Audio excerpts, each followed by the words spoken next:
They can recognise you for the TV if that's all right. And now is it full screen? Thank you very much.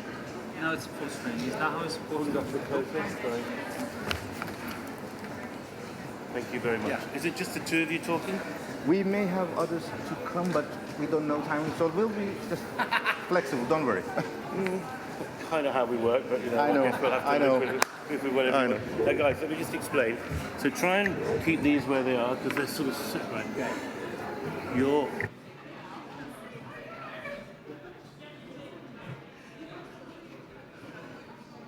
This is the on-off button.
Good morning, good afternoon, ladies and gentlemen.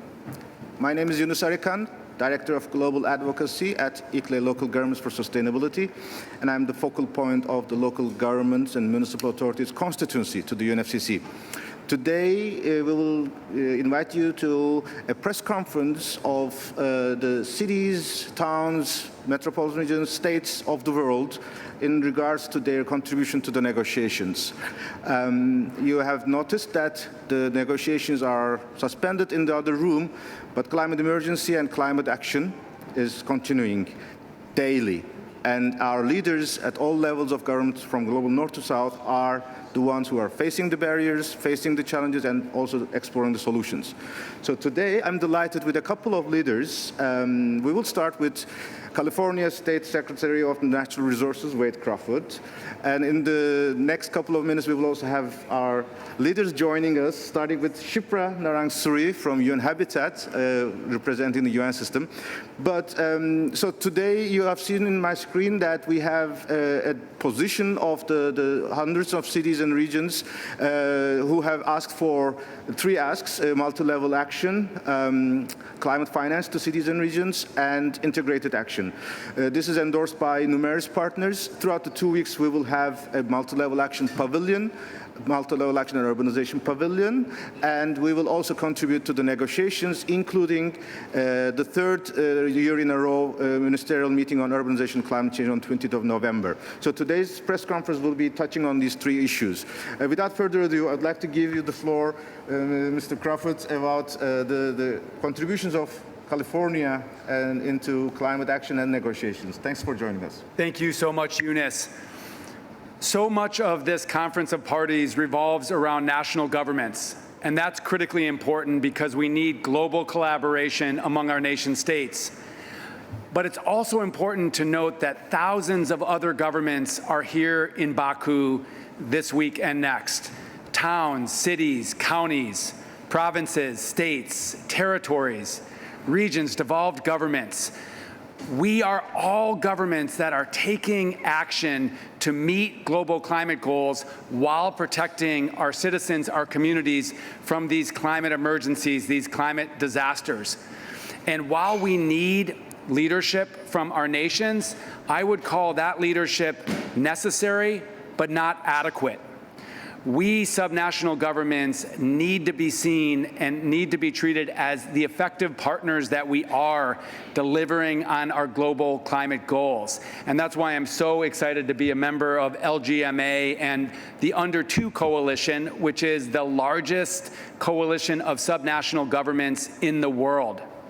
Now, I come from the state of California, and obviously the United States elections have been a major topic around the world and what it could mean for this global collaboration. And I'm here to report as an American that there are tens or actually hundreds of millions of Americans that support taking action on climate change. And in fact, there are 26 states in our country, like California, led by my governor, Gavin Newsom, that are driving to reduce pollution, to restore nature, to protect communities, to meet our national responsibility.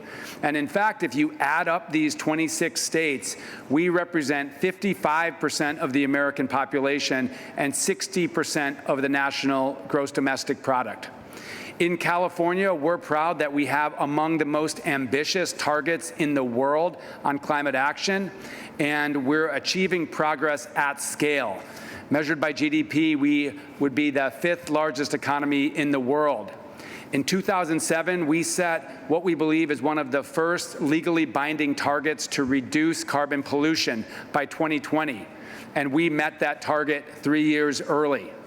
Our state legislature, our governor, set a legally binding target now for 100% clean energy and net zero by 2045, and we are making remarkable progress. Last year, over 60% of our electricity supply throughout the entire year was carbon-free. This year, for over 100 days, at some point during those days, 100% of the powering the 5th largest economy in the world was fossil fuel free. On transportation, in the last year that we measured emissions, the overall emissions in California in 2022 is down over 2%, driven by reduced transportation emissions. This year in California, 1 out of every 4 new vehicles that's purchased is a zero-emission vehicle. And on building energy, we've achieved the strongest energy efficiency requirements within our country on buildings and appliances. And as a result, the average California uses about half as much electricity in their buildings as the average American. We're not stopping. We have a program to reduce stationary sources of pollution, a cap-and-trade program that has reduced those sources of pollution while delivering billions of dollars that we are reinvesting into our economy. And that's paying off. California has over 1 out of 4 jobs in the U.S., clean energy jobs, are in California. We have 6 times as many clean energy jobs now as fossil fuel jobs. We believe that actually making this transition is not only the right thing to do for global climate justice, it's the smart thing to do for our economy. And we're committed to sharing that growth and prosperity among all of our communities. And in fact, most of those revenues that we're spending on climate action are dedicated into communities that are most vulnerable. Moving forward, we know we have no time to waste. Our region, like so many others, is racked by climate impacts. We lost parts of our community even in the last week to climate-driven wildfire, droughts, flood, extreme heat, sea level rise. These all impact our state. But we are not powerless, and that's why we're so proud to join with governments, sub-national governments from around the world that are taking action. And from my perspective, this week is all about nations stepping up their ambition for these nationally determined contributions, absolutely, and integrating subnational governments and other sectors, and recognizing that we're the partners to deliver this. Lastly, doing it in a comprehensive way that not only cuts pollution, but that protects and restores nature and actually advances our sustainable development goals, which are so critical for the rest of the world. So Eunice, California is a proud partner in this global movement. Thank you, Secretary Crawford, both your leadership at the national, local, subnational level, but also globally. But as you have heard from him, the climate action is not limited to global north. We have hundreds and thousands of cities and regions in the global south. One of them here is with me, Mr. Axel Grael, Mayor of Niterói in Brazil. He's also the Vice President of Federation of National Front of Mayors and the Global Executive Committee member of ICLEI on climate action.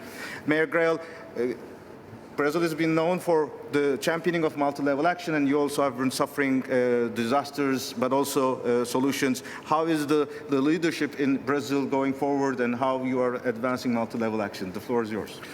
Well, thank you, Yunus. Well, I'm the mayor of that city of Niterói, which is across the bay from Rio de Janeiro, and our city is leading our country on local level climate policies. By the way, Luciano, which is here, Pais, he is our local climate authority. He leads our climate policies at the local level, and we have been working to mobilize other cities on the same way, and there's a lot of advances in our country. We have a federation council, which is not our legislative, but it's a council that was created to operate the multi-level action on many different policies, and that includes climate. And we believe in that because our task, our responsibility is very large, and the transition to a climate responsible reality will not happen only at the national level. If we don't have the society, if we don't have local governments, if we don't have regional and state governments involved, and the civil society, we will not make it. So we expect that the multi-level approach is what we need. Specifically, at that moment, there is a lot of expectation of what's going to happen after the U.S. election. What is the impact of that result into this conference that we are right now? Because we are discussing financing, and that's very strategic. It's very important, even to the next meeting that will be held in Brazil. It's going to be held in Belém, COP30, and when all the countries will make their new commitments, and so financing is very important to the level of ambition that we will have next year, and so we need this meeting to be successful, and so we need all levels to be mobilized, and so we make sure that we will have the best result here, and that will impact next year. So it's very important that we have the local representation and regional representation in this meeting here. So thank you, Yunus, to put us in contact and work together. Thank you. Thank you, Mayor Grell. As you heard from our two leaders, they are, in fact, just the tip of the iceberg. Today and in the next 2 weeks, there will be more than 150 leaders across the world, from Maldives, island from Maldives, to Quebec, Scotland, but also to Calamane and across the world. There will be, they are the ones who have endorsed the position of the LGMA constituency, so they will advocate what they have brought to this table. So the next speaker of this press conference is representing the UN system, in the sense that the LGMA constituency for years have been asking that it's not just whole of levels of government, but also whole of government, which means other ministries than the climate change should also be involved. And urban ministers, urbanization ministers, public works is among those partners. And we are very happy, together with UN Habitat, we have been successfully leading this process. UN Habitat is also helping us to make the pavilion of multi-level action urbanism in this COP space, together with our partners from Azerbaijan and Turkey. Shipra just came from Cairo, bringing the message from the urban community. Shipra, thank you for your leadership as personally and also as UN Habitat. Please, the floor is yours for your messages. Thank you very much, Yunus, and a very good afternoon.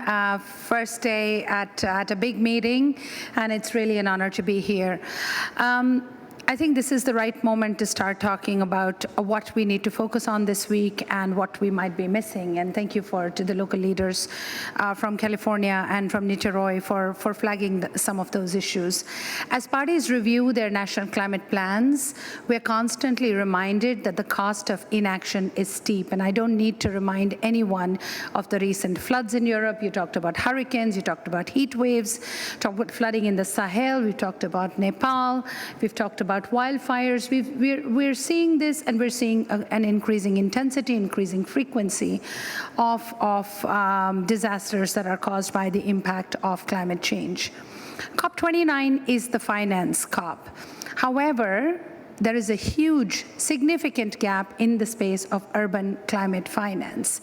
Developing countries need up to $300 billion annually up to 2030. Cities in emerging markets and developing economies will require $147 billion per year until 2030. We're looking at $165 billion needed annually until 2050 for adaptation. And not all regions are getting the financing equally. In 2021, 2022, 47% of global urban climate finance went to East Asia and the Pacific. What about the rest of the world? The second reason why this COP is extremely critical is because parties are working towards NDCs 3.0. And there is scope to enhance the urban content of all NDCs. Particularly, 74% of the NDCs have no or low or moderate urban content. That can be improved. They need to build on the experience of cities to achieve their global climate goals. UN Habitat is happy to offer research and analysis, and here at COP29, hands-on capacity building workshops for parties on how to strengthen the urban content of the NDCs. You talked about, green vehicles, energy. There are many, many components, buildings, and there are many ways in which this can be strengthened. Yunus mentioned, of course, the World Urban Forum in Cairo last week. I should flag that the next session of the World Urban Forum in 2026 will be here in Baku, and I think we cannot miss the significance of this connection, to make the connection between this COP and the World Environment Day, which also which Azerbaijan will host in 2026, as well as the World Urban Forum. We are at COP29 to showcase the critical link between sustainable urbanization and climate resilient development. This cannot be understated. We are working very closely with Italy, with ICLEI and with LGMA on the multi-level action and urbanization pavilion, and many thanks to all who've made this possible.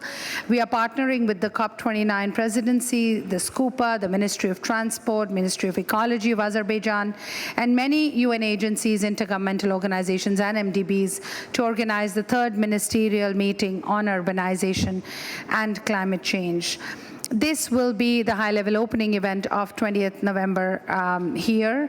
And it's not just one ministerial meeting, it's one of several high-level meetings that are going to be held throughout the day, acknowledging that the actions needed to achieve the targets of the Paris Agreement and the SDGs together require multi-sectoral, multi-level, multi-stakeholder engagement, collaboration, and the scaling up of urban climate finance. Thank you very much. I will leave it here. Thank you, Shipra, both the updates and also the leadership. So we're all looking forward to welcome ministers on 20th of November to discuss climate and urbanization together. The last speaker of this round is, in fact, reflecting the diversity of our constituency. He, Mayor of Saitama City, Mr. Hayato Shimizu, has just landed to Baku, and he has just not visited his hotel and directly came to this meeting. And he's one of the numerous partners who will host their sessions in the Multilevel Action Urbanization Pavilion. And of course, coming from Japan, you have seen US, Japan, Brazil, they are all partners, endorsers of the CHAMP initiative, Multilevel Action, and Japan has been particularly very active in the leadership during the G7 presidency last year. Mayor, very briefly, your message to Baku. Thank you very much. Now, just come here.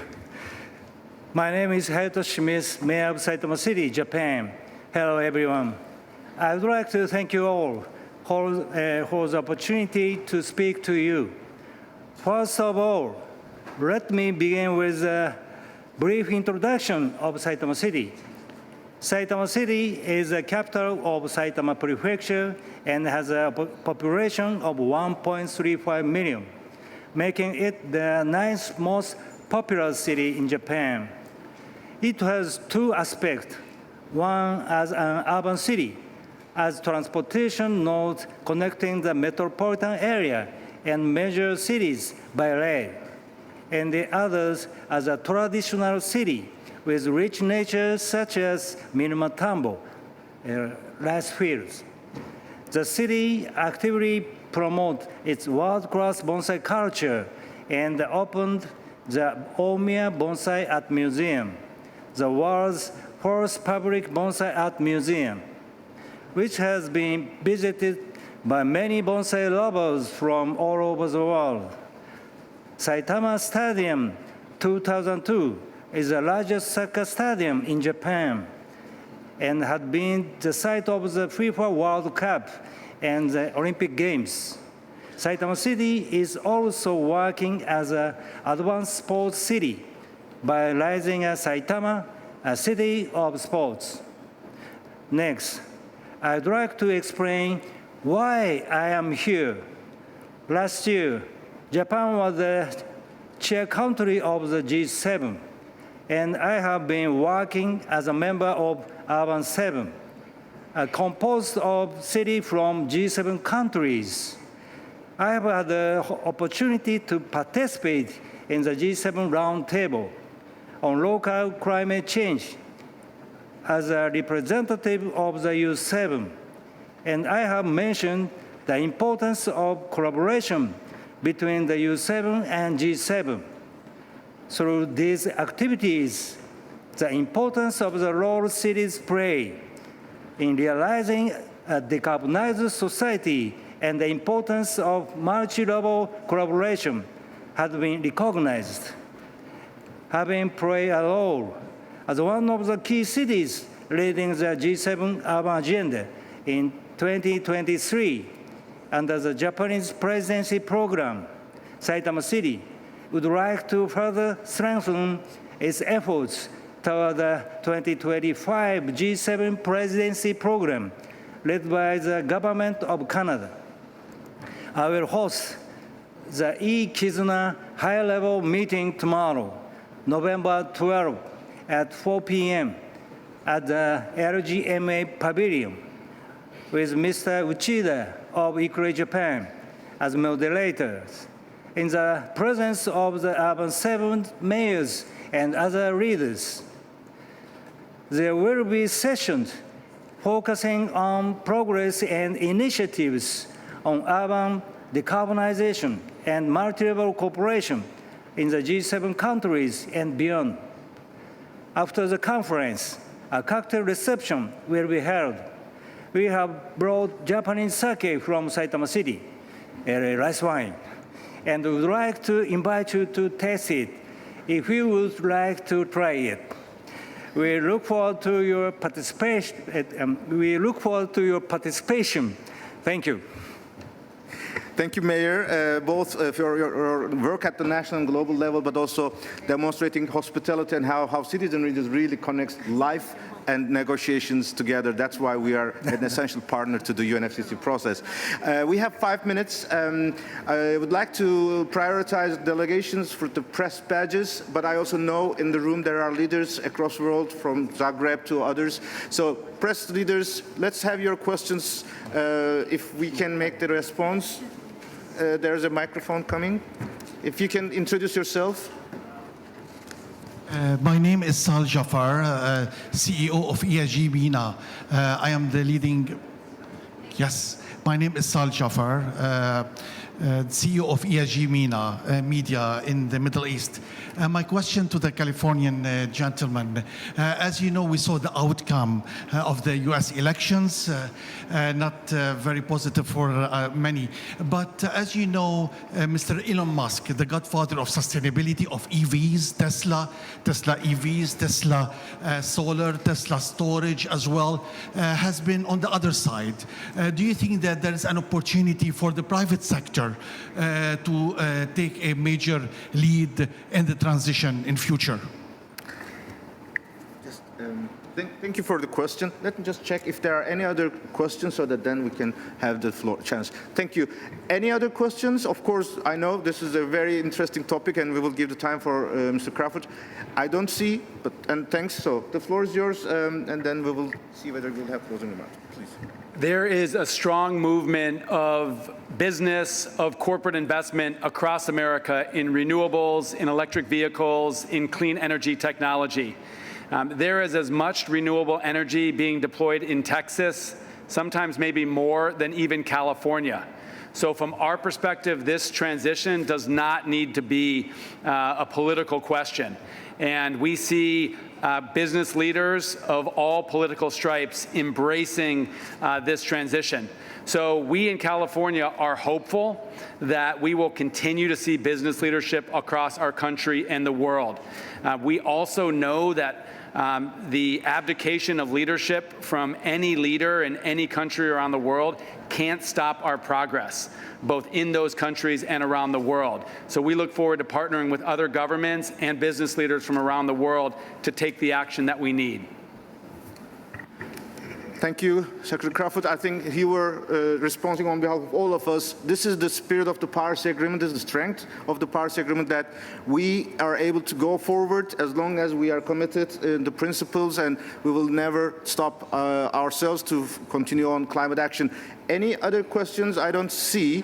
Just final introduction. So the pavilion agenda will kick off tomorrow at 10 a.m. with our press conference, opening remark with officials from Turkey and Azerbaijan and UN Habitats, as well as other leaders. And the declaration and the statement and the position of local and regional governments endorsed by hundreds of our members are available online, and the press release will be available on Wednesday morning. With this in mind, I thank you all our leaders for their contributions, and have a nice conference, and we will have a family photo at the end as well. Thank you. Thank you very much.